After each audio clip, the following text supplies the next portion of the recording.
Thank you for listening to this podcast from Unheardnerd.com. If you like what you hear, please consider liking, sharing, reviewing and subscribing on iTunes, Stitcher or your podcast feed of choice and help us to keep creating and improving our content. Thank you.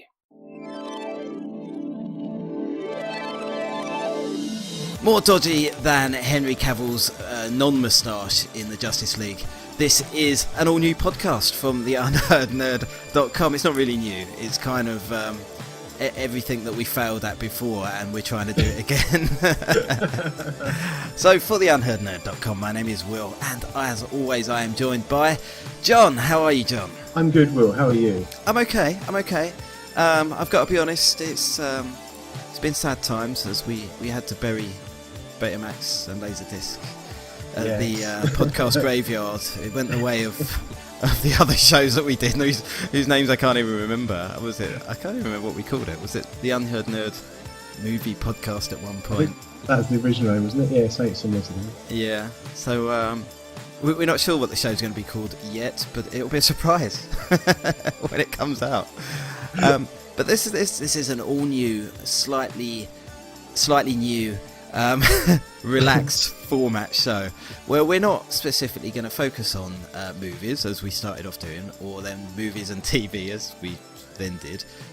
We're just going to talk about anything really that's kind of nerdy, and we will continue to focus on movies and we will continue to focus on TV, but we might talk about other things like books or comics or video games or things that we've been and done. And we did in October. I mean, it's December now, but it was a while ago. October, we went to Comic-Con together, didn't we? We did indeed, yes. That was a nice day out. That was a very nice day. I thoroughly enjoyed myself. Yeah, we had the old press passes. It was the Wayne's World thing. The backstage pass, let me through.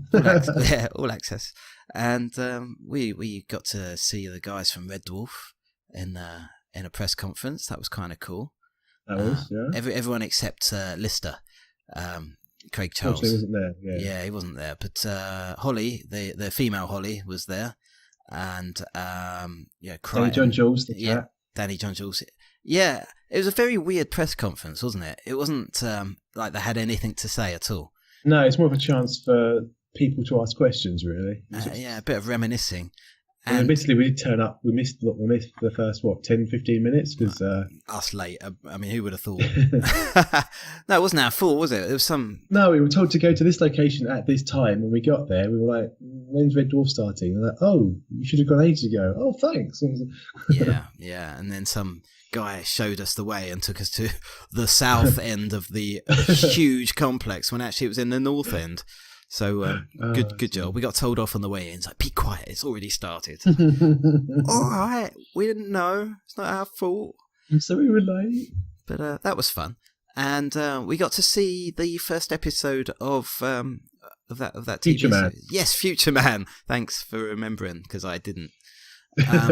Future Man. That was quite fun. That was all right. I enjoyed that a lot more than I thought I was going to, yeah. We did a little video review afterwards, and I don't know where that ended up, if it ended up anywhere, but that's probably floating around somewhere. And we said, we quite enjoyed it. Yeah, I mean, when we say video review, it wasn't for our website, that was for... No, it's for free T-shirts. It was for free T-shirts, free goodies. Is it a poster as well? Yeah, I threw the poster away. I didn't need that in my life. I've nowhere to put it. I mean, I have a family home. I am confined to one corner of the dining room. That's where my nerdy crap lives. Because my shed isn't warm enough to put everything in. That was fun. I mean, for Future Man, how would you describe that? What's a comedy? Comedy, sort of a love letter to the 80s. And, well, I mean, there's just loads of references, wasn't there? Yeah, a bit the previous sort of film and TV stuff. Yeah. Anyone that's read one, I wrote a review on a what was it called? Bad Rap. I think it was a documentary, and it was about American Asian rappers and how they're not taken seriously in the rap circles in the US. And one of the lead artists in that was Aquafina, a female. I think she's South Korean rapper. of Right. origin. I mean, I'm actually doing exactly what the program was against. That she's American, but of Asian descent, and how they're not taken seriously in the rap scene in America, and so she actually has become quite a big star. And since the documentary came out, and slightly before the documentary came out, and she's been on like MTV. I think she's been like presenting a show on MTV, and she started to get acting roles. So she's in there. She's one of the clerks in the video game store, which was really nice for me to see. Anyway, I enjoyed seeing her. But yeah, it was quite crude humour. It was a bit like very Seth Rogen humour. Seeing he's the I don't know if he's the director or the writer. He's definitely one of those two. Yeah, very base humour, but quite funny. I mean, it started really badly. I was watching the opening 5 minutes, thinking, "Oh God, this is awful." And then it was awful for a reason. It's like, it was all a dream. And it was quite good. So you've watched a few more, though, haven't you, since... Not yet, no. Oh, you haven't? Oh, right. I have acquired a few more, but I just haven't... I've got like a whole backlog of stuff to watch at the moment. I'm a bit like that with comics. I keep buying them every week and I don't read them. It's like there's boxes of comics I haven't read yet, which I'm hoping to catch up to over the Christmas holiday.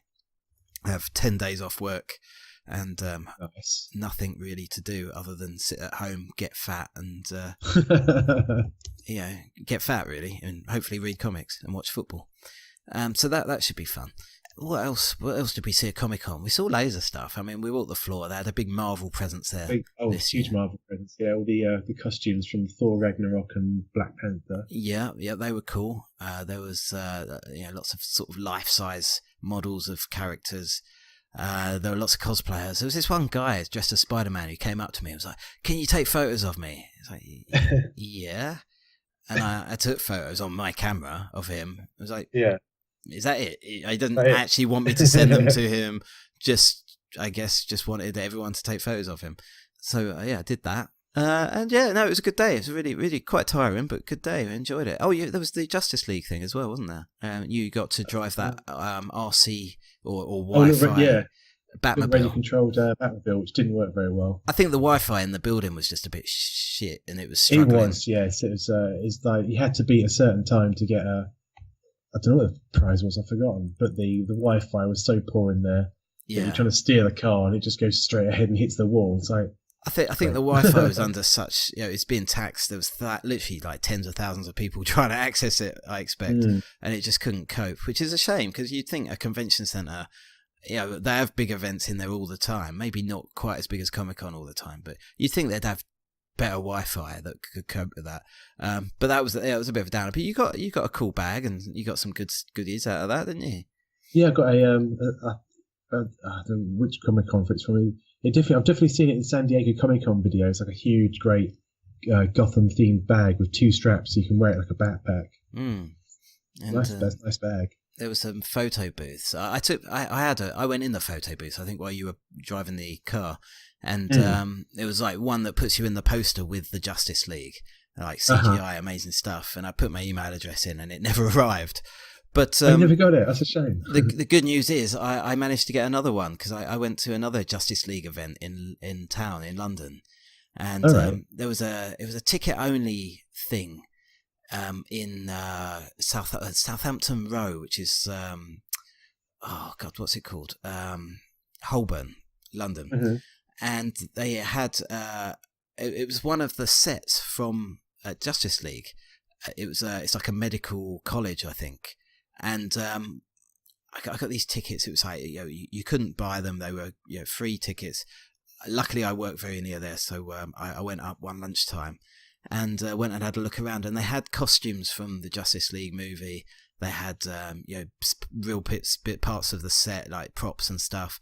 And basically, they had Aquaman's bar in there from the film. A replica, or actually a lot of the things were from the film.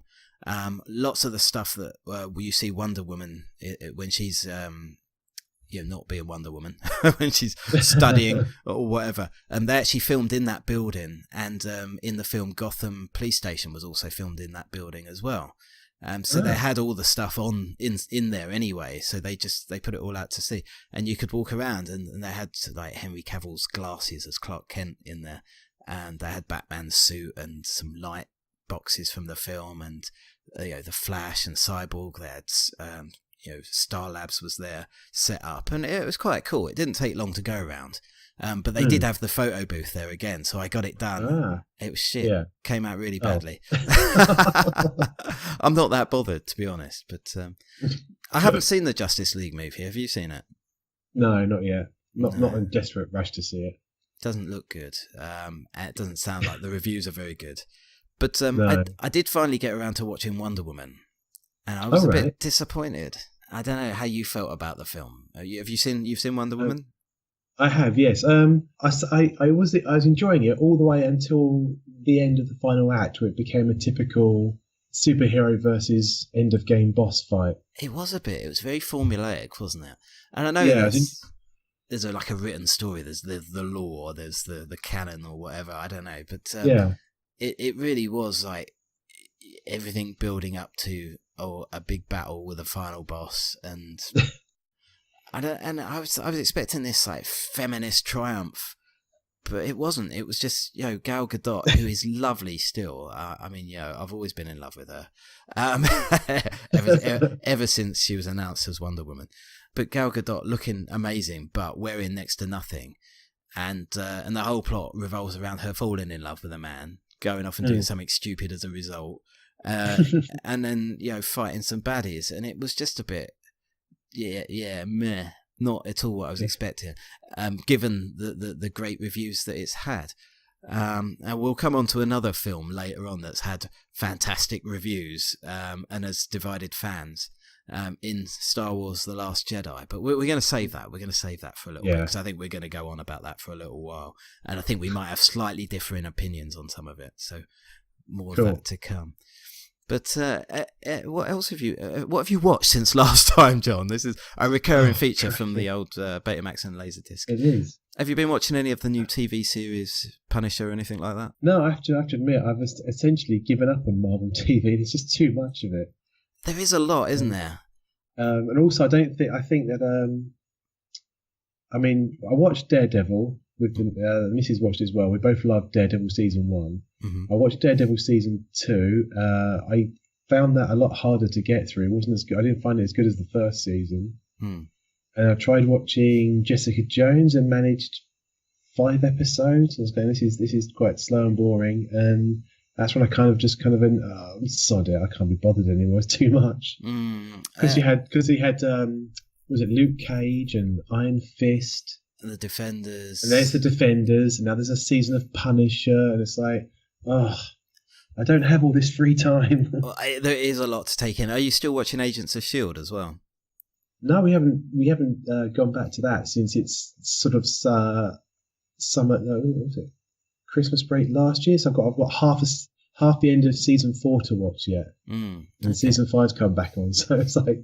Yeah, there really is an oversaturation of that comic book themed TV. I think I did slightly.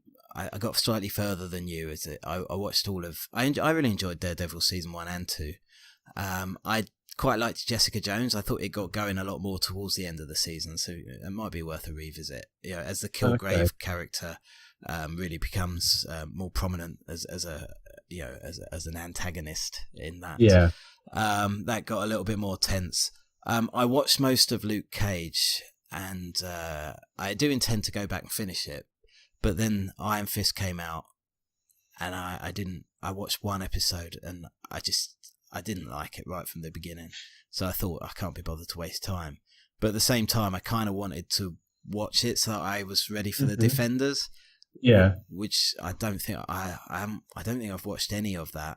And I have watched the first episode of The Punisher, which I did enjoy, even though not a lot happened in that first episode. It was kind of just setting up the tone of the show, I think. Ultra violent, lots of, very gritty, quite dark. But I think I'm gonna watch that. I think I'm gonna enjoy The Punisher.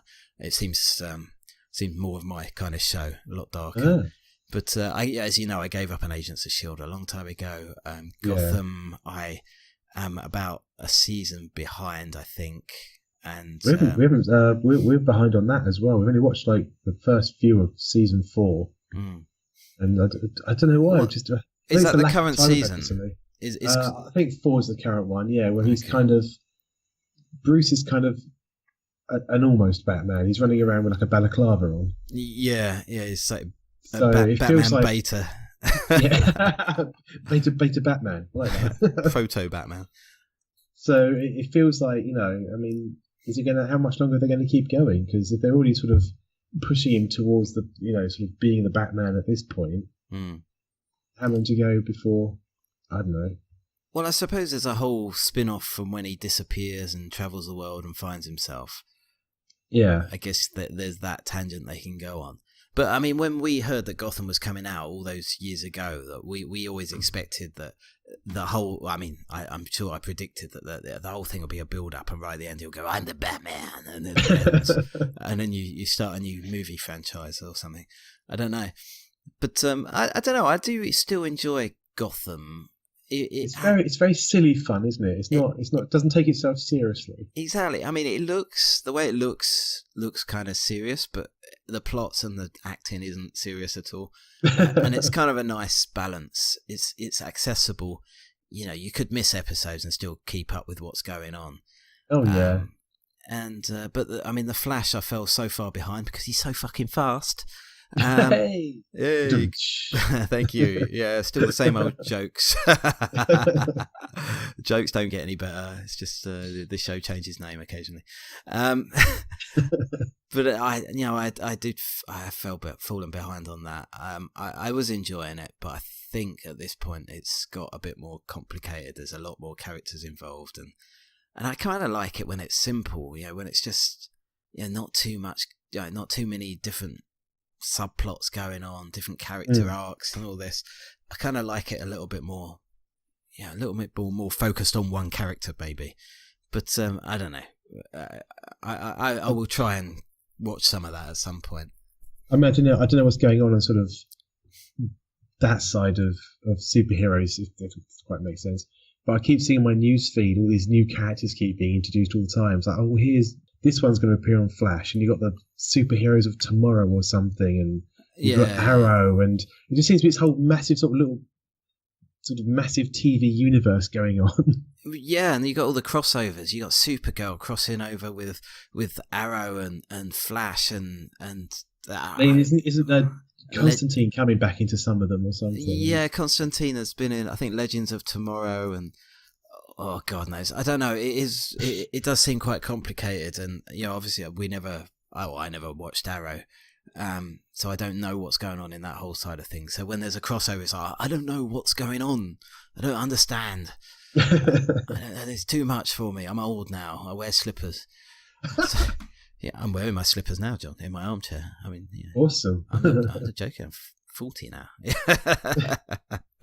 But but that's all right. I'm wearing my fluffy Batman trousers, so hey, everyone's a winner. But I mean, the shows I have more success watching an entire season of are the things that both my wife and I will watch, and she's not a superhero fan by any stretch of the imagination. So the things we do complete are things like Stranger Things and Game of Thrones. I know you're not a Game of Thrones fan, but no, the message is she went from 1 to 7 in like a couple of months. She loved it. Yeah, I think it's a really easy show to watch, and the episodes they're 50 minutes to an hour long, and the seasons are very short. It's easy to binge them and get through them, and we're bang up to date with it. I really, as a show, I think it's really fantastic. You never know what's going to happen. You never know which character's going to get killed off, and it's not formulaic in any way. And I really enjoy that element of it. So we'll zip through that, and we're lucky enough to have a good relationship with HBO UK here, and we get to give away some good things and go to nice screenings occasionally for things like that. And but Stranger Things, did you watch Stranger Things season 2? No, that's on our to watch list. We love season 1. We haven't got around to season 2 yet. Wow. Okay. Well, no spoilers. No spoilers. But that was really good as well. It introduced a few new characters, which again, it's like, oh, I liked it when it was just the core characters. I'm such a purist. Yeah. But it worked quite well. There's a few maybe one or two characters I was like, not necessary to introduce. And there's one episode I just cut out of the show completely, out of the season completely. but it was a real tangent, and it opened up a story arc for one of the characters that just didn't seem necessary and didn't seem to lead anywhere. But it might lead up to something in season 3, who knows. But fantastic viewing, and definitely when you've watched that, we should talk a little bit about that too. Okay. Cool. Ready Player One. Yes. What are your thinkings on what are your thinkings? That's not English. What are your thoughts? What are your thoughts on the trailer that we saw last week? Visually impressive. You can't deny that. Mm-hmm. I've seen comments saying the CGI looks dodgy. Then you have to remind them, well, technically the whole game exists. The film exists in a virtual universe anyway. So shut up. Exactly. Yeah. No. Good point. The other thing that's you've read the book, haven't you? Yeah. Yeah. Well, the other thing I find very noticeable is that the trailer is packed full of Warner Brother properties, be it films, TVs, video games, and nothing much Spielberg, which is what the book is actually probably one of the famous points of the book. It's all based on Spielberg properties, isn't it? Yeah. A lot of the things he has to do in the virtual world. I mean, he's still driving around in his DeLorean. You can't miss that. No, absolutely. I mean, it is a fanboy's dream, isn't it? Just watching those trailers and trying to pick out all. I actually, for the first teaser, I made one of those video things. It's like, look, this is the car for Mad Max. This is the bike for Akira. This is. By the time I finished it, there were 1 million of them out, and I was like, do you know what? Yeah. What's the point? I can't be bothered. I mean, I think by now we've settled into old man ethos with the website. We're not trying to be the first. We're just trying to give you something to read about what's new. It's like, if there's a new trailer, we don't have to get it out the second it's dropped. It's like, let's just watch it a few times, have something to say about it that people might find interesting to read, and then it can go out the next day. So we're not trying to be first. We're trying to be entertaining, and we cherry pick what we like, and we have a positive outlook. But I love watching my long rambling histories about a project or something. Yeah. 4 pages later, oh yeah, by the way, here's the trailer. Yeah, but no, that's good. I like that, and I hope that's what people appreciate. Yeah, we're not the fastest outlet, and we don't have the resources to be. But if I could sit at home all day, I'd have a video like that knocked out in a few hours, and bang, we'd be fine. But I have to have a day job to pay for all this shit. So swings and roundabouts. I mean, something else about the trailer that I noticed, because actually I went back to my book review on the website and I mentioned it near the end of the book review, is something I knew they would sort of go to Hollywood, do the Hollywood version of the story, where the two main characters are, for the lack of better description, beautiful people that fall in love. Yeah. Whereas in the book, I wouldn't call them ugly, but they're kind of the opposite without being nasty. And they fall in love because they know they fall in love with each other's personality. Very much so, yeah. Which is what I really liked. Then you watch the trailer and you go, oh look, they're young and beautiful. Yeah, which is a bit of a surprise because Spielberg's behind this film, and he's directing, I believe. And he is, yeah. You would expect better from a 71-year-old director. Like, he's really got nothing to prove. He could do the film justice, I think. But yeah, like you say, visually stunning. I mean, all the nerdgasm, references. There's so much to take in, isn't there? Yeah, I'll be interested to see how the games he plays in the book get translated into film. Because I mean, one of the ones that I knew, I don't think it would work as a film, is he has to recreate. Is it Ferris Bueller's Day Off? Oh yeah. And he has to pretend he's in the film. He has to be Matthew Broderick's character, Ferris Bueller, and he has to recite all the correct lines with no mistakes at the correct time, and sort of in a virtual recreation of the film. And as a book, that's quite easy to read and go along with. But in a film, I think you just couldn't. Yeah, work at all. It'd be interesting to see. I do wonder if, when watching the film, it'll be oversaturation of pop culture references. It might just be too much to take in a film. I mean, reading them is kind of, I don't know, you digest it in a very different way. But visually on screen, it might just be like, there's just too much. I feel suffocated by it all. It'd be like reading Armada all over again. Oh god! I mean, yeah. Let's talk a little bit about Armada. You read it, and you said it was. Well, I started it. Okay, so you actually warned me and said it's not much good, and you have no idea how many times I've been stood in the bookshop, and I was like, shall I get it? Oh, John said it was crap.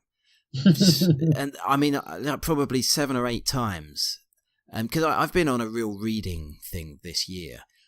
In 2017, it wasn't a New Year's resolution as such, because I was already sort of reading a little bit, but I like reading. I really enjoy reading, but I never made enough time to read. So I made it my ambition this year to read a book a month, which isn't difficult to do. It shouldn't be difficult to do. A book a month is it doesn't have to be a long book, but I choose generally science fiction or pop culture books, and I used to only read factual books, non-fiction, but now I'm very much on a fiction buzz. Yeah, and I found I got so into it that I'd done that by about August, which is great. I'm really pleased. But the amount of times I was in the bookshop, I was like, what should I get next? What should I get next? Should I get Armada? And I didn't. And then I went on holiday and I thought, fuck it, I'm going to need a few books to read while I'm on holiday. So I took it with me, and it was painfully awful. Just a very dreadful, very linear plot. I find there's a lot of authors at the moment that their books are just so full of just too easy coincidences, or I just happen to be really good at this thing that I've never done before in my life. It just happens to be exactly the right thing I need for this certain circumstance. And there are authors whose books I've really enjoyed, like John Scalzi. I really liked Red Shirts, which is being turned into a TV series.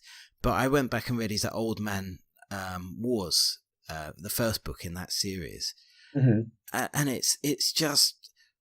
I was an old man. I went into space. I became a young man through this wonderful futuristic process that's very secretive. I turned blue, and then I'm a fucking brilliant soldier, having never been a soldier in my life before. And I'm an amazing shot, and I can do this, and it just so happens that my tactics saved the entire platoon in this battle, and it's all like coincidences where everything goes right, and then there's a slight thing where I got an arm lopped off or whatever, but it's okay, it grows back, it's fine, got this new body, and it's just like so full of coincidences, and it's so boring.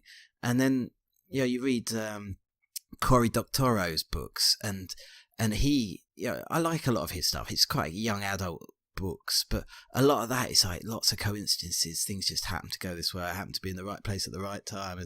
It's all a bit boring. And that was Armada, like to a T, just very, loads and loads of happy coincidences where things just happen to work out. And it was pretty painful, a pretty awful read, to be honest. And that's going to be made into a film as well, I think. It was. I think that's on the. I think that's been sold off to someone to translate that to the big screen. Yeah. I mean, for me, it was the constant pop culture references. Yeah. About everything. It's just. It's like do you know there's actually like a playlist for that book, like a playlist of songs, because songs are a big part of what he listens to, and it's all it's like that's bullshit as well. It's like this young kid listens to all the songs that his dad used to listen to because his dad went missing, and all he's got left are these records in the attic, and he plays these old songs. And it's like I like a lot of these songs, but in the context of the book and that audience that it's really aimed at, it doesn't work for me anyway. Wow, we've taken a real bitter turn here, haven't we? What happened to the light, upbeat show that we were supposed to be doing? Well, anyway, incidentally, I mentioned that Old Man Wars books from John Scalzi. I hope I'm saying that right. Scalzi.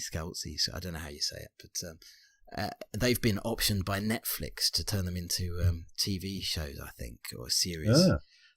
So we'll be seeing that at some point on Netflix, I think. Which is interesting. Good for him, because I quite like him as a person online anyway, his Twitter persona or what have you.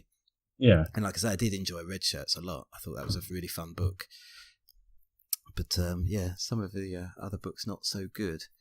So there we go. Books and films and TV. Do you read? You read science fiction occasionally, don't you? I do. Yeah, I read a bit of whatever takes my fancy. As in some my most common method of sort of finding books to read is to see a trailer of a film and it's based on a book. Right, get the book, find out what it's all about. Yeah. But I mean, there are other things that I just looking back at trying to think what I've read this year. I mean, the last book I read was How Not to Be a Boy by Robert Webb. Okay, is that any good? That's brilliant. Okay. I read that in about 2 days. He's Robert Webb. Not everyone's going to know who he is. No. But he's a comedian in Britain. He used to work with still does sometimes most famous working with David Mitchell. Mitchell. Yeah, they've got a sketch show. Peep Show was quite successful. Oh yeah, Peep Show. Maybe that translates to US. I'm not sure whether they get that or not. But that's basically his autobiography, and it sort of also goes into sort of dissecting how men feel about feelings, but also there's that sort of social pressure of how men are supposed to handle feelings. Like when you fall over and hurt yourself, don't cry, get up, you're a big boy now, come on, you're not supposed to cry. That kind of thing. That's a really entertaining book. I really enjoyed that.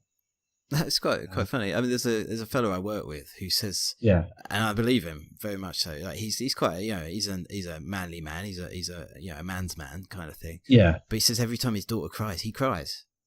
It's like he just has this emotional connection with his daughter that if she gets upset, he gets upset as well.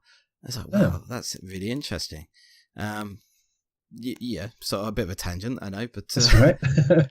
but completely different tack. I've also read Hell to the Chin by Bruce Campbell.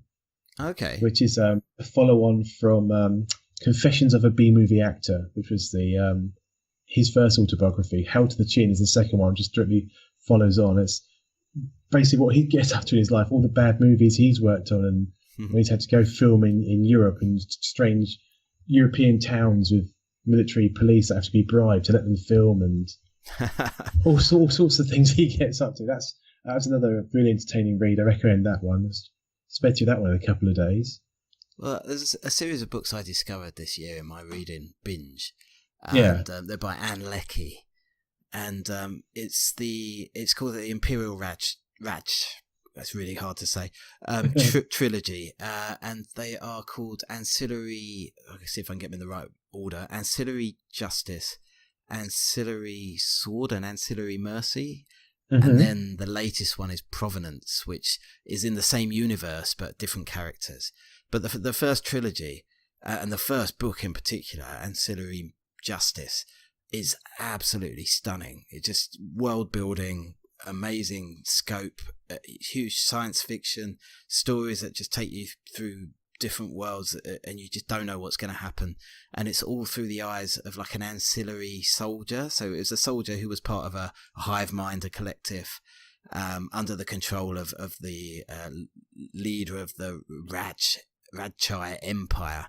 And there's all these words, and she's got her own like sort of grammar and way of speaking in the book, but you get used to it. It's a bit hard at first, but you get used to it. And it's the only book that's won every major science fiction literature award. So the Arthur C. Clarke Award, wow. Like the Hugo Award. It won every award, this book, and it's simply fantastic. And if anyone hasn't read that and they're a fan of science fiction, you really must. And again, it's another book I saw in the shops loads of times and thought it looks interesting, and especially with all the awards on the front. But the cover art's a bit shit. it's a bit 1980s. But I took the dive and was like, oh my god, I couldn't put it down. And then I read the following two books, and then this year a fourth book in that universe came out, and it's slightly different. It's more of a crime novel, but set in the future, in this futuristic world. But equally entertaining read. But they're really good. That's my top picks of the year. in terms of literature. A book that let me down a little bit was Andy Weir's new book. Andy Weir wrote The Martian, which was fantastic. Yes, it was. Also turned into a fantastic film with Matt Damon in the lead. Yeah, I knew you were going to do it. Like, old habits. Matt Damon. But the follow-on Artemis, which I got an early review copy of, but didn't get the review out before it actually dropped. But never mind. It was quite an entertaining read, but another book that suffers from a lot of happy coincidences and just happened to have the right skill set for the right situation. And yeah, it was a bit far-fetched. It's set on the moon, this one, a little bit closer to home. And like the first human colony where, it's been there long enough now. It's been established long enough for a first generation to have been born there and not be adaptable really to going home to Earth or back to Earth. And so, it's quite interesting. But again, not anywhere near as good as The Martian, which I didn't realise he actually self-published initially.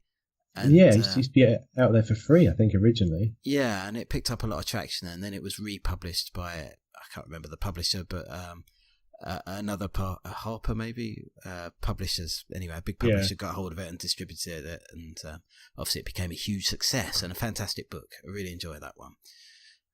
But yeah, so there we go. Books and film, John. Tick and tick. And let's not forget, with half an hour still to go, we've still got to talk about The Last Jedi.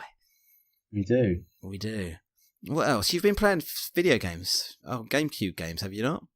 I have, yes. I picked up a very cheap Wii, and I've been picking up Wii and GameCube games. I've just forgotten how much fun the GameCube was. I think a bit of a not a bad rep, but it's just underrepresented. I think it struggled really because of, I guess it was about the time was the PlayStation out at the same time or just after? It was the 64. I think it's the same generation as the PlayStation 2. Right. Okay. So I mean, it was the GameCube, the PS2, and the original Xbox. It was that time. Those three were fighting against each other. I think the GameCube was always the third. It really was. It wasn't as advanced. It wasn't technically as advanced as the Xbox or the PlayStation 2. And the PlayStation 2, I think, is the highest selling console in history. So it didn't stand a chance really. Not really. No. I mean, people put off initially just by its design. Because I don't know if you remember, it literally had a carrying handle on the back. Yeah. It's like, well, who's going to be walking around with a console? It was a bit, that was a bit weird. Especially as, online gaming started to come into its own about that time. It's like, you don't even need to be in the same place as your mates to play. I remember we used to play, not we as in you and I, but, our group of friends that we went to college with and hung around with, we would play Halo for literally all night, and it was hooked up. It wasn't Xbox Live, but it was another just Xboxes networked together. No. It was online, and it was against other people, but it wasn't the official Xbox Live. It was our friend. It's just knowing someone else's internet address to connect to them. No, it was a whole community. It was like and it was like a homebrew online community. Oh, okay. And I don't remember it working with other games, but we never really played any other games. We only played Halo. And we tried playing online sometimes, but they were all much better than us. So generally we just played against each other. But it was good fun. Those were probably that was the height of my video gaming. Not career, that's the wrong word. Never had a career.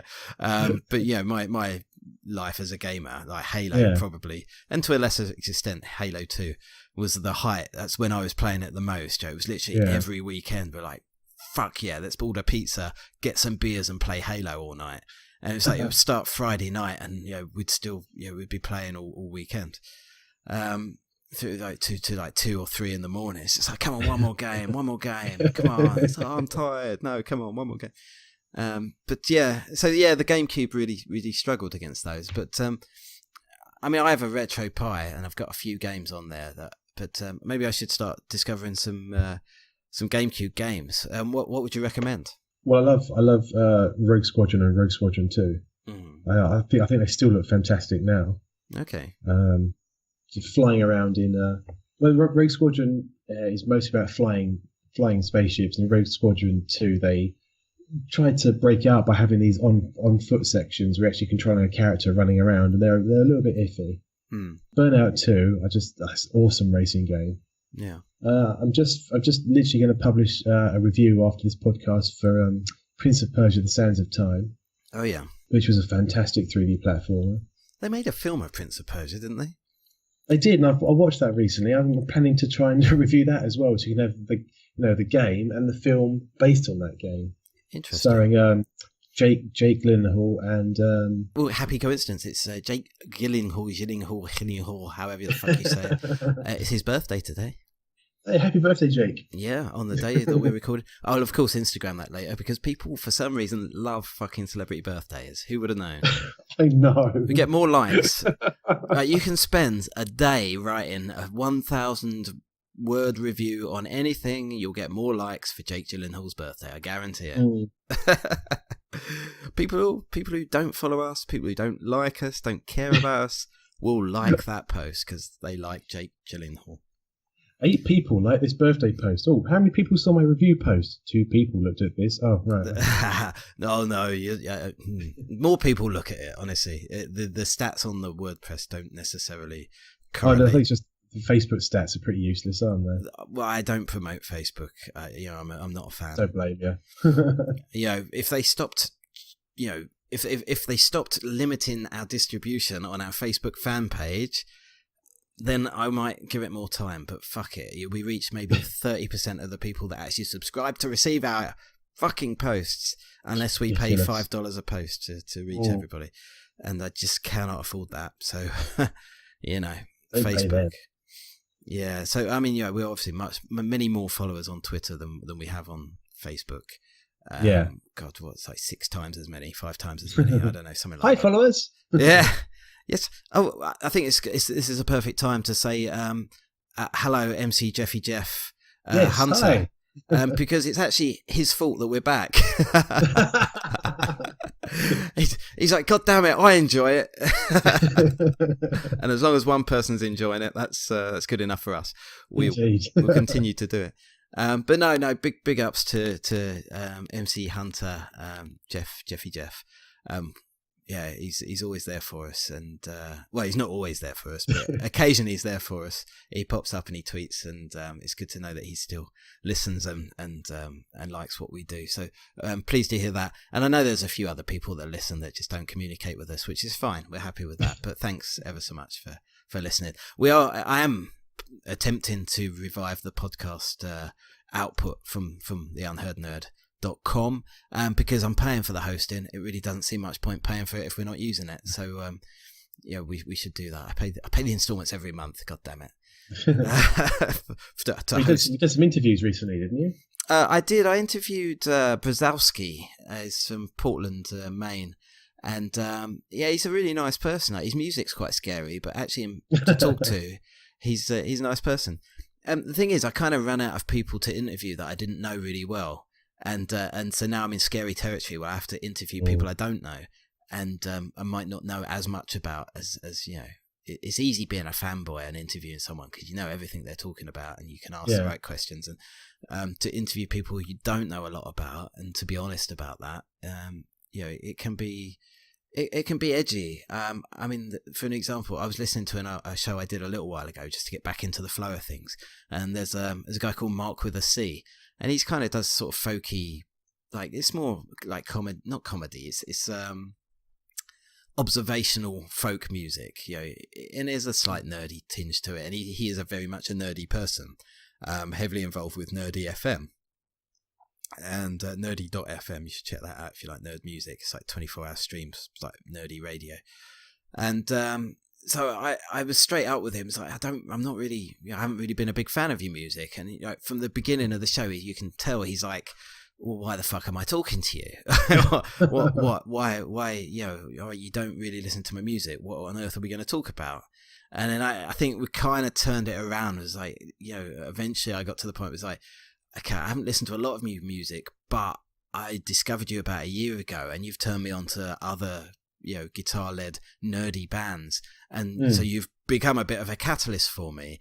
And so thank you for that. And then it sort of picks up and the tone lightens and he's a little bit less offish as the interview goes on. So it's like that kind of thing. It's like, if you get someone and you get them on the wrong foot straight away, it's like, shit, this is really awkward. But there are people I need to talk to. I need to talk to MC Lars because I've never really done a really good interview with him. He was on like episode 2 of the original podcast. But it was recorded in a pub in Islington with an air conditioning unit right next to us, and it's really bad audio. And it was only ever really intended to be transcribed. And I made it into a podcast. So I really want to talk to MC Lars, and he's up for doing it. It's just finding the right time because he's incredibly busy. And I really must talk to Peter Project, aka Coins, because that guy's he's like so interesting. I met him briefly when I was in Toronto. And I met up with Word Burglar, I met up with Thomas Quinlan of Han Solo Records and More or Less. And Peter Project was there. He came out for drinks with us. So we had a meal together. But I was sat at the complete opposite end of the table to him, and I never really got to speak to him. My wife did, but I was thinking, we're going for drinks after, and the wife will take the kids home. I'll have a chance to talk to him later. And he had to go. So I never really got to talk to him, but I've become friends with him on Facebook, and he had huge success, I think early in this year or end of last year, when something he put together in 2014, I think it might have been, which is like Beastie Boys and Daft Punk mashup or remixes. He put them together, and suddenly it went mental, and having had 400 downloads or something in its entire life, it suddenly had over 1 million.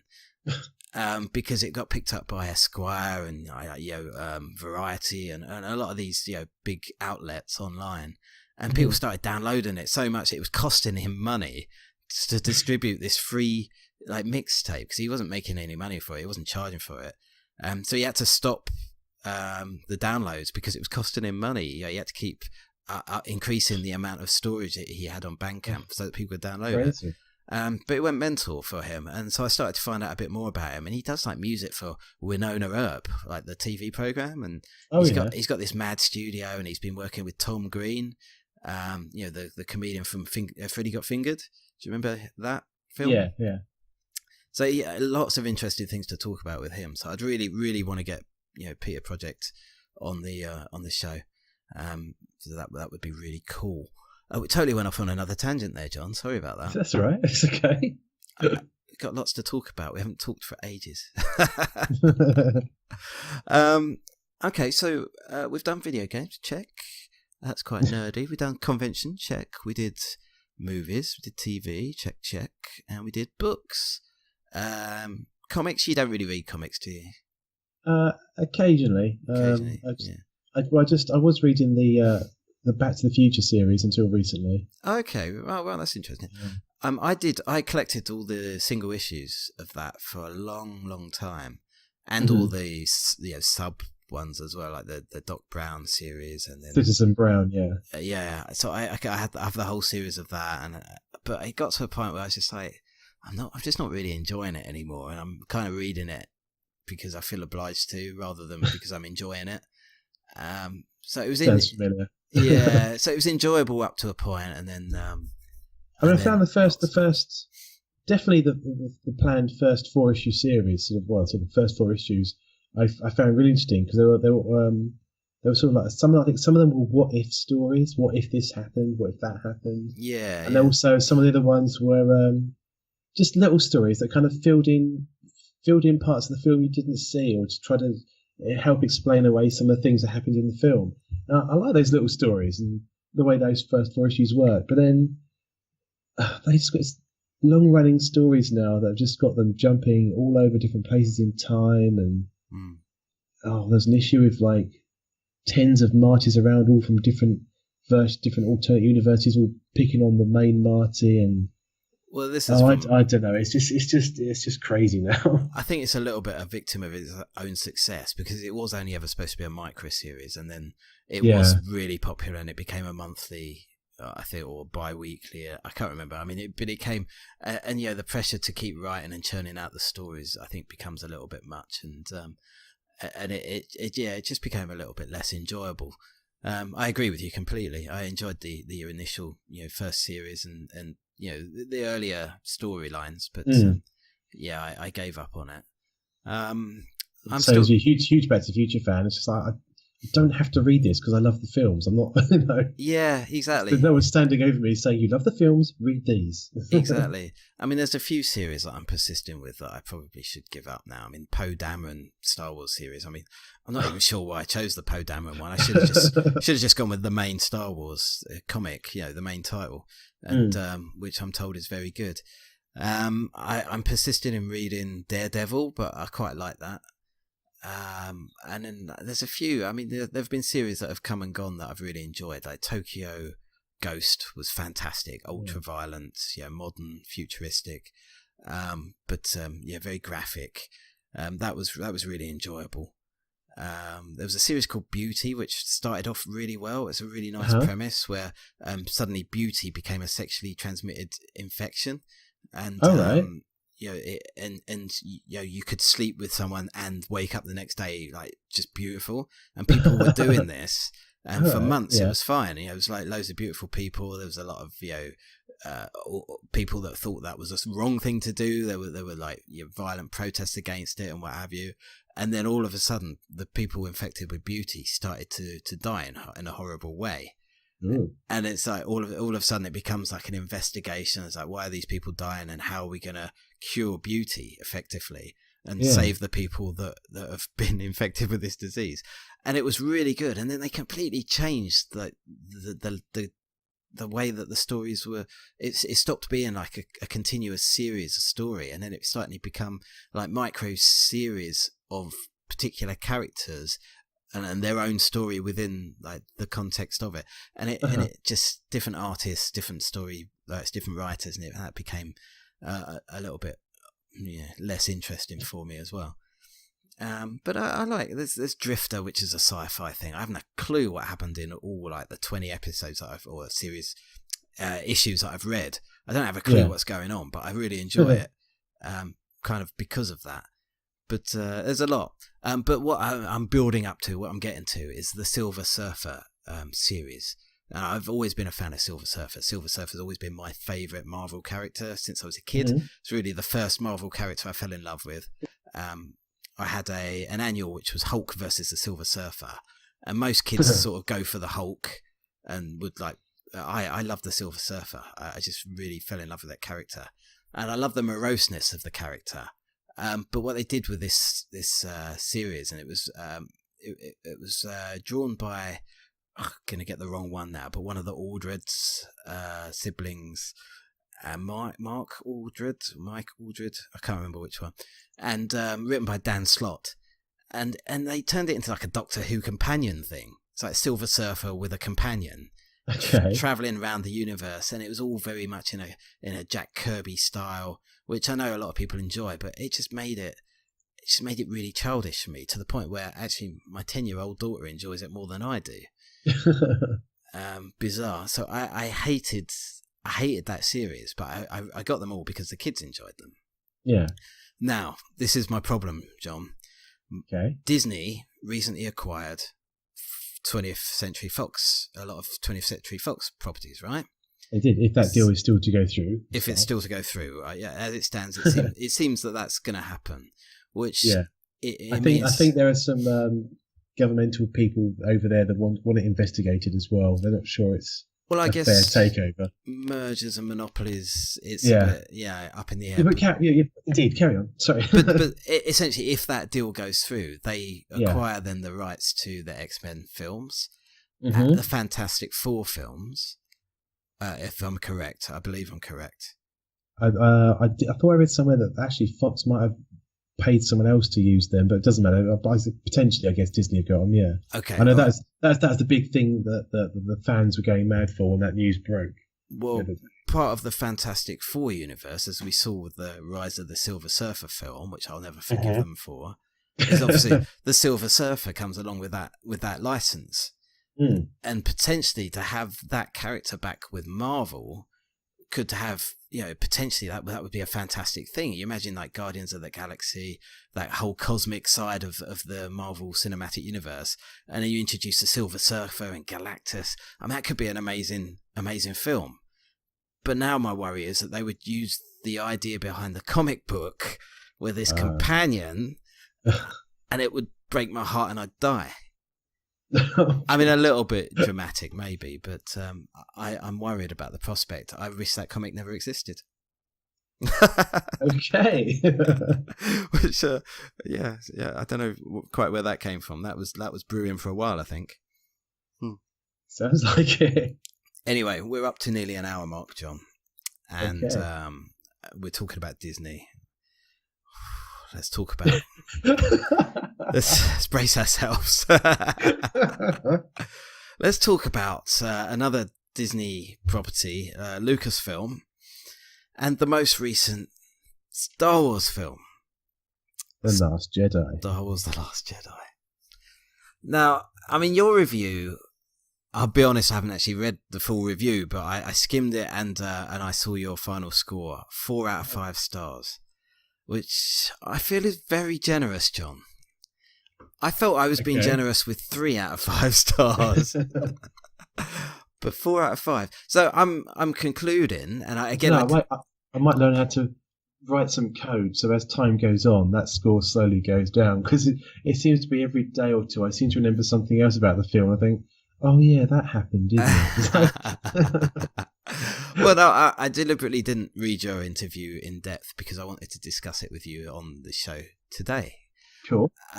So, I mean, it took me a while to really figure out what bugged me about the film, and there was a lot of aesthetic things that bugged me about it. Firstly, the way they cut between characters in close-up, really close-up shots of usually between Rey and Kylo Ren. It's like, Kylo Ren, Rey, Kylo Ren, Rey, Kylo Ren, Rey. Really close up. And it works okay if the faces and the heads are in the same position. It's like it's kind of just morphing between the two almost. But these are really harsh cuts between the two. And that really bothered me. I hated that. They did that a couple of times in the film. Really hated that. Visually, that bugged me. Supreme Leader Snoke's chambers. Yeah. I mean, what, they just ran out of money? They couldn't build a set there? Or it was literally a soundstage with red walls. Well, no, that was sort of red curtain. Yeah, but I mean, if you ever see like the green screen sound stages, it always has this lip along the bottom, like this sort of, I guess. Yeah. You could see it in the fucking film. It was it's just a big empty room, and he decorated it by hanging a red curtain. Because in the big lightsaber battle in that room, the curtain burns down, doesn't it? And you can see the metalwork of the ship behind it. I think I missed that bit. I'll be honest. I missed. So it's literally a huge room. Yeah. Within a spacecraft, and they just hung up a red curtain around the outside to literally to decorate a boring space metal grey room. Well, you say boring, but I mean, the scene itself is reminiscent of the Return of the Jedi when Luke, the Emperor's trying to turn Luke, and then you have the redemption of Darth Vader. And that is essentially the same thing happening, and that set was interesting. There was a lot going on in that set. There were the stairs, there were the steam and stuff, and like some huge well thing. Is it Praetorian Guards? I think they're called. I think they're brilliant. I love them guys. For Snoke. He's like the red. He's ninjas. Equivalent. I think they're called Praetorian Guards or something. All that sort of crustacean-like shell armor on their shoulders and. Okay, I agree. They look amazing. Not so amazing against a red background. When you've got completely red characters against a red background. Yeah. It just like it seemed like it just wasn't thought through. You know, imagine those against a black background, or against, you know, something more like the inside of a ship as we're used to seeing, and they would certainly stand out a lot more. But I mean, this is a small part of the film, you know, and we should have done the old men who are nitpicking. Should have done the spoiler alert on this one, because we're giving away a little bit of it. But that's right. Edit it in later. Yeah, exactly. Yeah, but I'm going full spoilers on this. So if you haven't seen The Last Jedi, maybe tune out, but do come back at some point and join us for this debate. But just that whole scene that you've got Kylo Ren, and you think, oh, he's going to turn to the light side, and the way that he acts and takes out Snoke, it just doesn't leave anything to the imagination. What I like about Star Wars are the moments of ambiguity. Like did Han shoot first? Blatantly, yes, but carry on. Blatantly, it's been proven in later years, yes, but it depends which cut you watch, apparently. I don't know. I haven't really done the research on that. But wouldn't it have been great if Rey and Kylo were trying to make that happen at the same time, and you never knew which one did it? Yeah. That would have been better. And if I can think of that, there's a whole team of very highly paid writers in a room who didn't, and it, they went a different way, and it led you to believe that Kylo was going to become this good person. But it could have been more ambiguous. It could have been, and the whole film for me didn't leave any ambiguity. At the end of The Force Awakens, you saw Rey holding out the lightsaber to Luke, and you didn't know what was going to happen. You had no idea. Right. It was like this big pivotal moment, and you were like, it was like holding your breath at the end of that film. It's like, I've got fucking 2 years to wait to find out what's going to happen. And it was like, I need Star Wars now. I got to the end of The Last Jedi, and I was like, there's literally nothing for me to wait for. There is nothing. There's no cliffhanger. There's nothing unresolved. No, that's right. It all ends very neatly, doesn't it? I mean, it all ended a little bit prequel for me, with the kid with the broom. Fuck that noise. Yeah. Fuck it. That kid is going to end up like the kid that played Anakin Skywalker, on drugs, in a car chase, being hunted by the police for suspected murder. I mean, it was so cheesy. Really cheesy. I hated that. And there was some really visually stunning parts of the film. I mean, the planet, I think it's called Crate, or the salt, the planet covered in salt. Yeah. Visually amazing. I mean, flawed, because you can definitely see where those speeder things were going everywhere they went. It wasn't hard to track them, but stunning to look at, amazing, but. Luke turns up, and you're like, how the fuck did he get there? Did he raise the X-Wing out of the water and fly? Hang on, he's got a lightsaber that we saw broken in two earlier. Okay, hang on, his beard is cut shorter and it's all been dyed brown. And he's wearing different clothes. And it's just like, no surprises. It's like, oh, what? He's not really there? Oh my God. Oh, I'm devastated.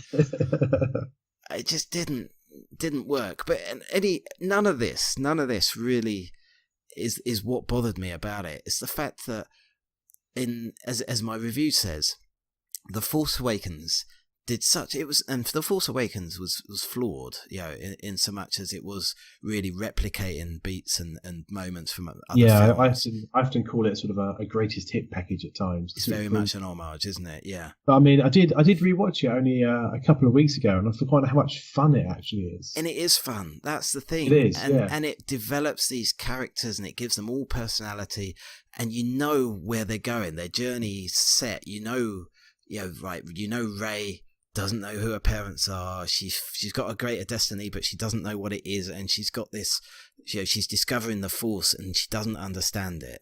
You've got Kylo Ren. He knows he wants to be a badass, but he's conflicted, and he's killed his father, but he's not sure that's the right thing to have done, and he's just trying to ride it out, and he's in turmoil, and that adds to his the danger of that character. And you've got Snoke, and you don't know where he's from. You don't know anything about him, but he's like this overriding, character, and he's pulling all the strings. You've got the rebels who are on the run, but they're making a fight of it, and all of these characters in The Last Jedi are undermined. All of their stories are undone.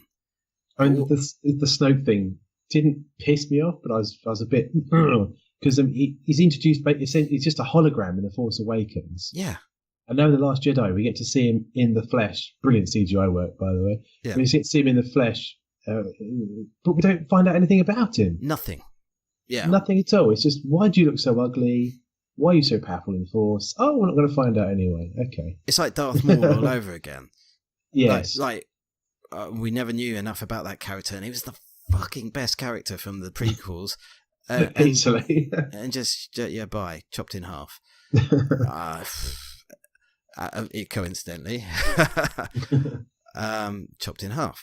But yeah, the fact that we didn't find out anything about Snoke, that Captain Phasma was defeated so easily. Oh, yeah, I referred to it as a Boba Fett moment, because it's another great character, but she's literally introduced for someone to Finn to fight off rather easily, I might add. So she's supposed to be, I don't know, what sort of leader of the stormtroopers, I suppose. Yeah. And she just gets a smack in the face and then ends up falling into a pit of fire. Yeah, absolutely. I mean, it's a real blow for a really strong female character as an antagonist in a film. And I thought, that character could have been developed so much more. Maz Kanata, I don't know how you... Oh, yeah. What the fuck? Didn't even need to be in the film. Really? No. Gave them information which actually they didn't use, or they did use, but it didn't lead anywhere. They went looking for a character in a casino world where they didn't even find the right character. Well, they thought they found him. They've got a chance to speak to him, though, did they? No. And so they ended up talking to DJ instead. But whatever his fucking name is. Yeah, Benicio del Toro, yeah. Exactly. Who is clearly only... I really like that character, actually. Really great character, but he's clearly only in the film because it's a Marvel, or it's a Disney property, and the Marvel and Star Wars universes crossover actors these days, it seems. And so okay, his character might come back, and I can see there's longevity in that character. Probably not. It does, yeah. I hope it does, though. I really like that. The Admiral of the Rebellion. With the purple hair.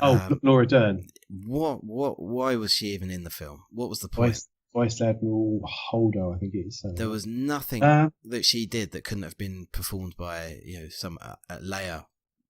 Really? No, because Leia's injured in a moment I think we'll come back to. Oh yeah, God. And she said she takes control just by going, right, keep flying the ship forward. What we're doing? Can't tell you. Another scene. What are you doing? Flying the ship forward. Can't tell you. Yeah. And at the end, we're going to the planet Crate.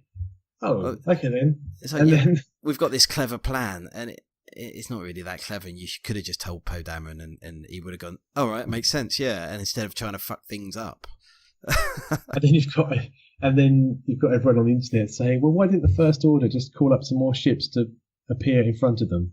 Yeah. Because they are essentially the slowest chase in a Star Wars film. But interesting that that's come out on a lot of the nerdy outlets yesterday and today. Really, is that was that hyperspace, tracking through hyperspace. There's an Easter egg in Rogue One. Yes, I've seen that. Yeah, that sort of leads into that, which is quite clever. That's quite. Yeah, it's quite good foresight. And Edgar Wright, who was obviously director of it was Edgar Wright, wasn't it? No. Oh, for what? Director of what? Rogue One. Gareth. Gareth Edwards. Gareth Edwards. Interchangeable. Gareth Edwards. In The Last Jedi, apparently. Actually, he is in it. Yeah. He's the guy who goes, salt. Yeah, and I spotted him straight away. I was like, oh, that's brilliant. I'm really glad that he's in there. I really enjoyed that. Coincidentally, apparently Edgar Wright is in The Last Jedi. He's in a blink and you miss it cameo, but I don't know, no idea who he is. Redeemed. Thank you, John. Adrian Edmondson is in there as well. He's in there. People had a lot of issue with that. I don't know why, because a lot of people won't know who he's he is. He's an actor. He can be in different things. I mean, for those who don't know, in the UK, he's most well known for doing what I suppose you'd call violent slapstick comedy. Yeah. The Young Ones, Bottom. Yeah. With Rick Mail. Yeah. Yeah.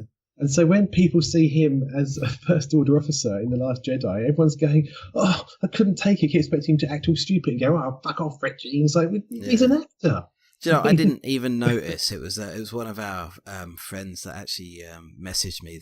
He saw the film the day after, on the Friday, and he was like, "Yeah, it's like really weird seeing him in there." I was like, I didn't even notice. You know, I noticed Lily Cole was in the film. I mean, really, I didn't know that one. Yeah, she's in the casino. Okay. Woman at the table. But there are lots of cameos in there, so it's quite fun to spot those.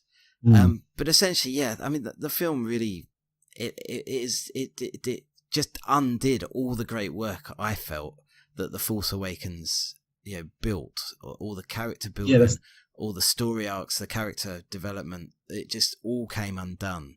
And you referenced the Princess Leia, not death.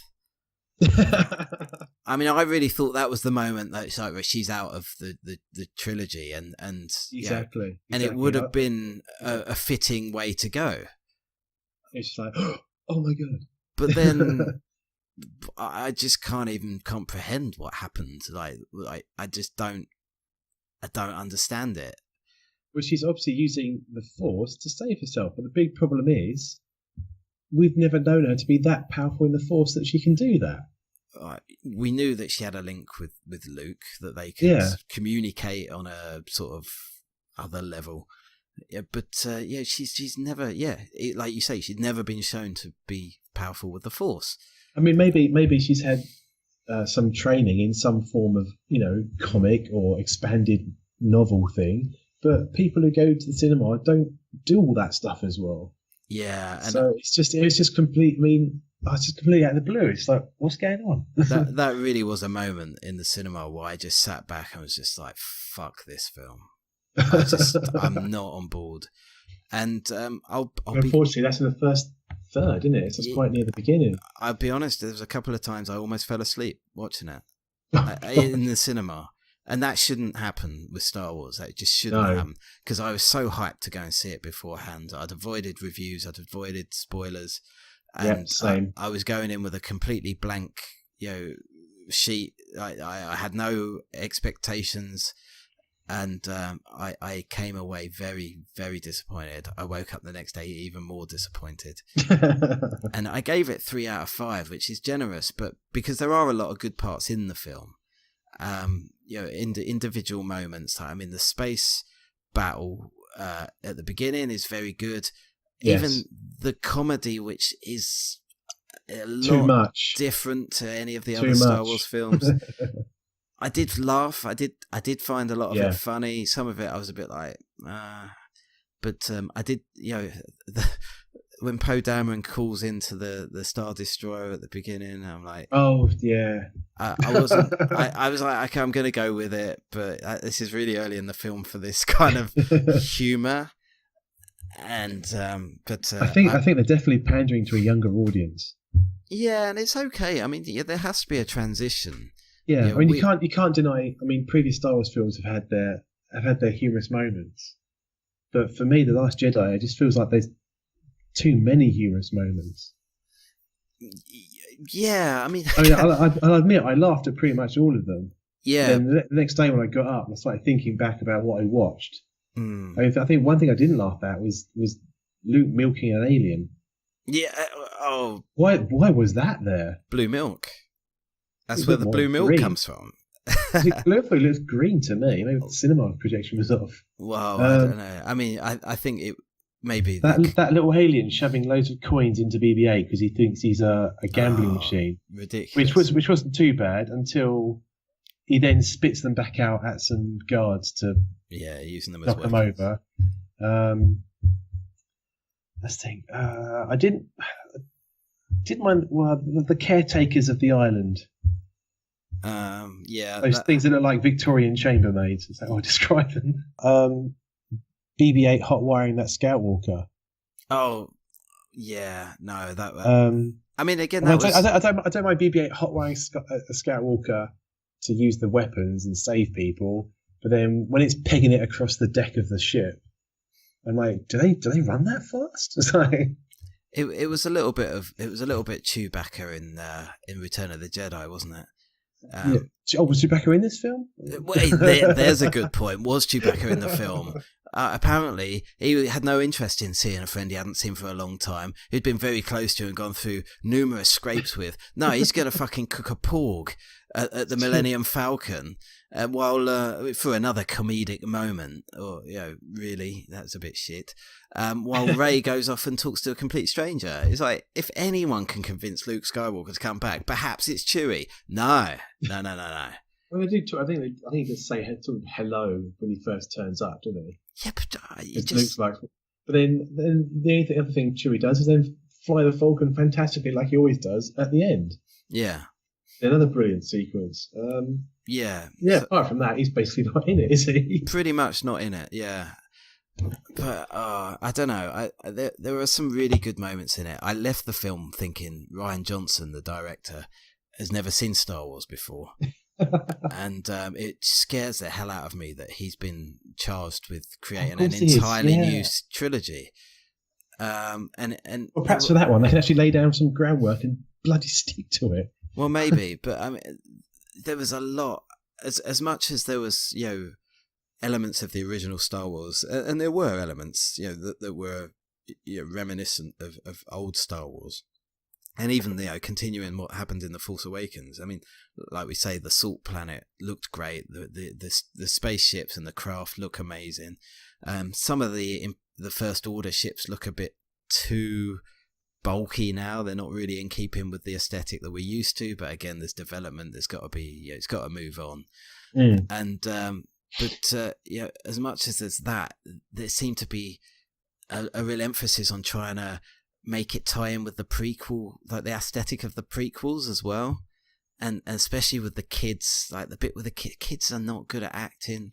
Don't have kids in films like that. It just doesn't work. They all look a bit like spaced. Like, oh, I'm in a film. Oh, amazing. And I hated that whole aspect. It's like, I know that's the future generation of the Jedis, but I hated that whole aspect to the film. I didn't like it at all. The whole casino bit could have been avoided. They could have just cut that entire section out.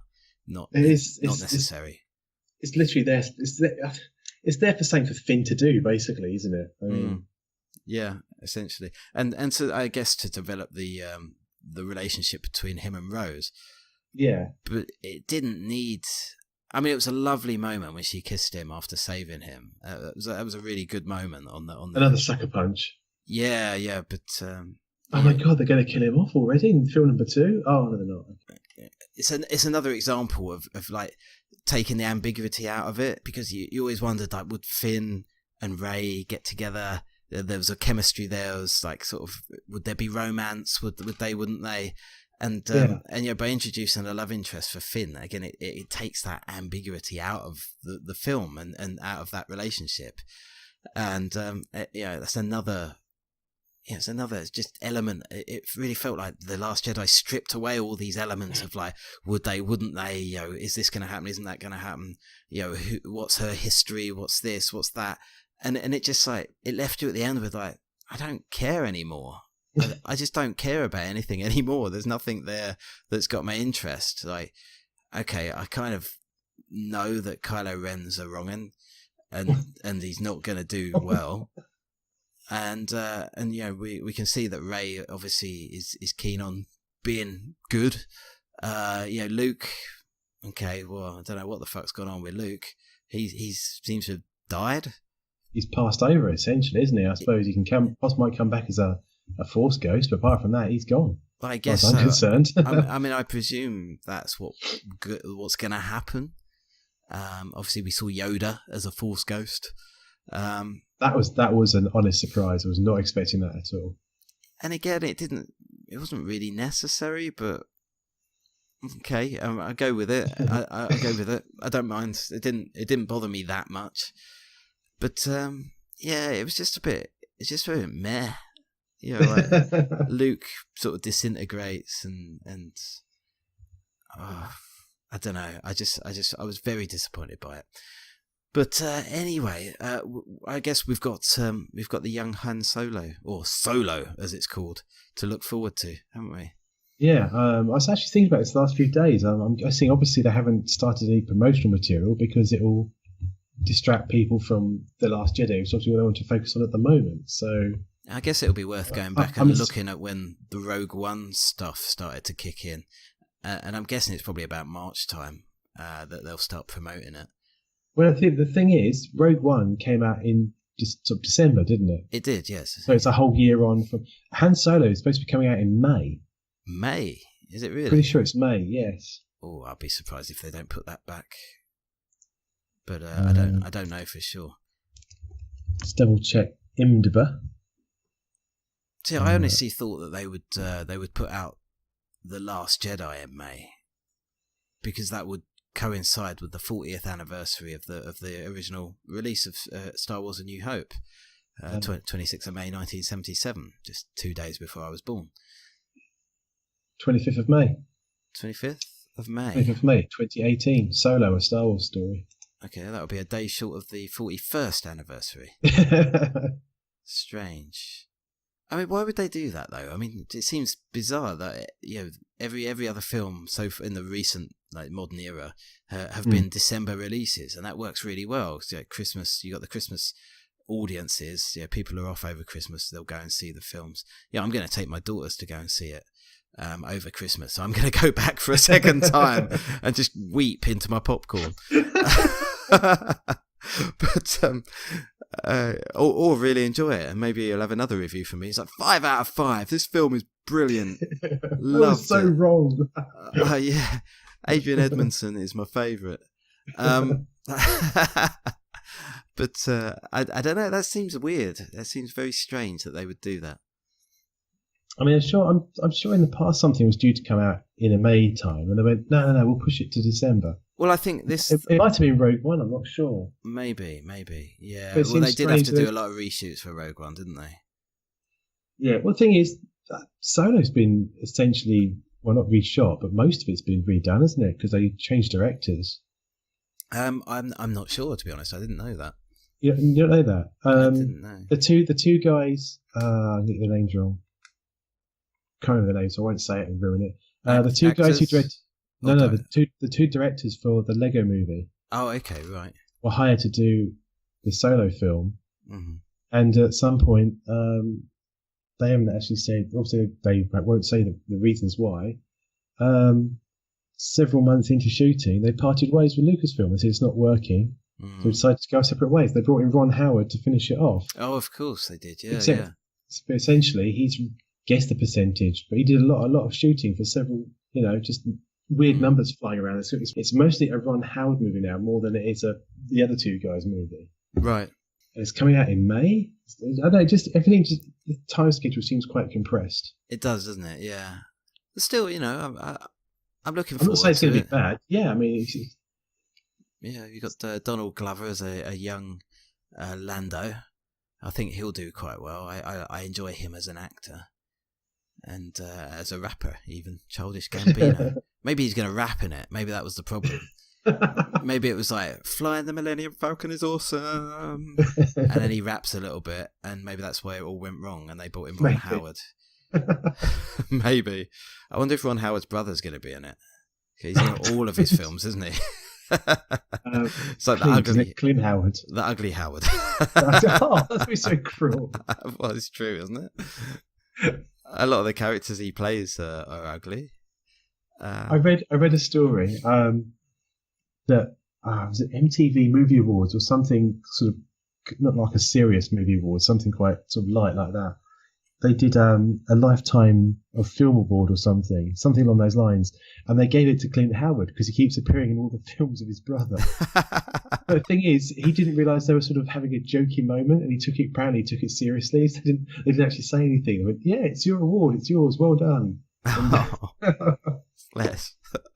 I can't remember I read that. I don't know if it's true or not, but it's been laugh. Well, I think I heard recently that I think Ron Howard's father died, and he was an actor as well. Right. He was a character actor who also appeared in lots of the films. It's just like one family enterprise. Like Ron Howard keeping everybody in work. It's like, come on, Ron, make another film. I'm skint. So don't worry, I've sabotaged the new Star Wars film. I'm going to be in on that soon. But anyway, wow. Okay, we've talked for a long time, John, and a very long time. It's been fun. It's nice not to have the restriction of trying to keep to a format or a particular topic. So I think it's come across. Me panicking beforehand, going, must find news. No need. No notes, no news. No. Just natural. Just natural. Au natural. This is the Unheard Nerd Au natural podcast. That's not their name. That's not the name. It will never be the name until the next time we relaunch. We're like, actually, that wasn't a bad name. Anyway, I think maybe we should leave it there. Lots discussed and plenty more to come. How often are we going to try and do this podcast, John? Do you think? Perhaps that's not say, otherwise. Just as and when, which is pretty much what it always has been. Just whenever the fuck we could be bothered. And even sometimes we recorded one and it never got out because I couldn't edit it. But nice not to have time restraints. So it's like news is always like I've got to get this out because it stops being news. Yeah. So good stuff. Right, John, it's been an absolute pleasure. It has. I loved it. Good stuff. Thanks for listening, everyone. Don't forget to hit us up on the social medias. You can find us at Facebook. Don't like Facebook, but you can find us on Facebook. It's facebook.com/The Unheard Nerd. Twitter is the main place to find us. You can find The Unheard Nerd at twitter.com/The Unheard Nerd. And John is at UK Film Nerd, and I'm at That Nerd Will, keeping it with a nerd theme. What else have we got? We've got Hello. Hello still. Oh, yeah, I forgot about that. I still get notifications like so-and-so's followed you on Hello. It's like, Hello. God, yeah, I remember that. That was really popular for 2 days in like 2015. Everyone's like, this is the new thing. And I think the Google Plus account still somewhere gets... Well, that's still running, I think, Google Plus. Yeah. I think stuff still posts to there. Maybe somebody reads it. I don't know. I don't.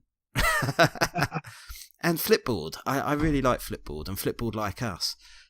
We were actually voted one of the Flipboard mags we love, which really, which is amazing because Flipboard are quite picky about what they promote on their app. And if you don't know what Flipboard is, it is an app for Android and iOS and probably every other platform and desktop as well. But it's a really, really user-friendly app that you can use to aggregate news. And there are magazines. We have a magazine on there, The Unheard Nerd, you will find. And it just aggregates everything we do into one place and in a very easily readable format. And I'm a big fan of it. I've used Flipboard for a long time. And anyone I've ever told about it who started using it has said, yeah, I really love it. Because you can aggregate all your feeds, all your RSS feeds, your news feeds, your pop culture feeds, Twitter accounts, Facebook accounts. You can put it all in one place and just flip through. And it's a really useful tool. So I really enjoy that. And a lot of our stuff gets shared into the Geek magazine and the Comics magazine, so you'll find it in other places too. So Flipboard, bigging it up. I like that. And of course, the podcast is available via iTunes and Stitcher and anywhere else you get your podcasts. So do that, subscribe, give us a review, give us some feedback, and you can always email us. It's theunheardnerd@gmail.com. Fuck, I've gone off again on a tangent there, John. But that's okay. 2 hours in, let's finish this show. It's been a pleasure as always, and I look forward to the next one. Indeed. See you later. Bye.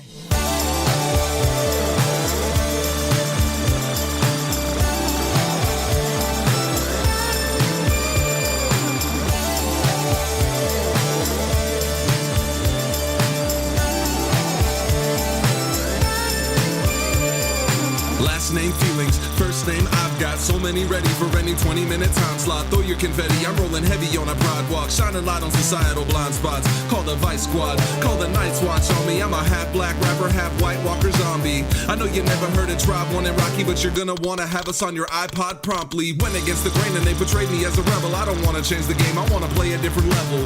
And this beat is so goddamn dope, no joke. I almost wish it could have stayed an instrumental. I've been following a dream since barely 18. Suckers dare to compare like they're the same thing. But if this was just another harebrained scheme, why am I flyer than an airplane wing? And we jump like we never had to walk on solid ground. Shark attack. And we rock like we don't know how to turn the volume down. Shark attack. And we dance like we never wore a tux or ballroom gown. Shark attack.